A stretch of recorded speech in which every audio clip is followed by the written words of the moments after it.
নমস্কার সবাইকে। তো কেমন আছেন আপনারা? আশা করি সবাই ভালো আছে। আজ হচ্ছে শুক্রবার 12 তারিখ, তো বছরের শেষ দিনে ঠিক তার আগের দিন। তো ওই দিন সকাল সকালই স্নান ধান করে সবাই বেরিয়ে পড়লাম।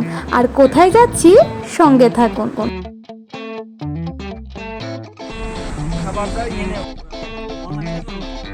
আর এখানে আমরা সবাই মিলে গাড়িতে উঠে পড়লাম।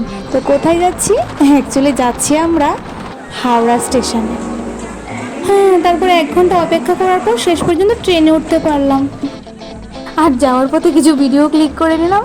আর 2.5 ঘন্টা জার্নি করার পর ফাইনালি আমরা আমাদের ডেস্টিনেশনের কাছাকাছি চলে এলাম। হ্যাঁ, আপনারা ঠিকই ধরেছেন, আমরা এসেছি নবদ্বীপ ফেরিঘাটে। আর যেখান থেকে আমি যাব আমার প্রাণের জায়গা মায়াপুরে।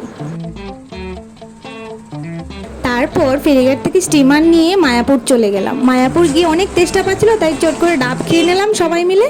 তারপর একটা টোটো ধরে চলে গেলাম ফাইনাল ডেস্টিনেশনে, ইসকন টেম্পল।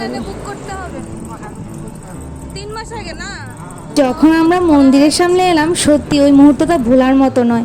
সত্যি প্রাণটা যেমন জুড়িয়ে গেল। তারপর টোটো থেকে নেমে সোজা চলে গেলাম মন্দির প্রদক্ষিণে। আর দোলনা পেয়ে আমি দোলনাতে উঠে পড়লাম। আর তখন ভাবছিলাম আমার নাগাল আর কে পায় বা। আর ইসকনে যেতে যেতে যেহেতু আমাদের সন্ধ্যা হয়ে গেছে, তাই ভাবলাম যে ইসকনের বাইরে অন্যান্য মন্দিরগুলো ঘুরি। আর সব কিছু ঘুরে দেখার পর খুব খেতে পাচ্ছিলো, তাই চলে গেলাম পিজা খেতে, যেটা নাকি ওখানকার ফেমাস পিজা। এই পিজাটা ছিল মন্দিরের ভেতরেই, যেটার নাম গোবিন্দাস পিজা। তারপর পিজা খেয়ে আমরা চলে গেলাম আমাদের আশ্রমে।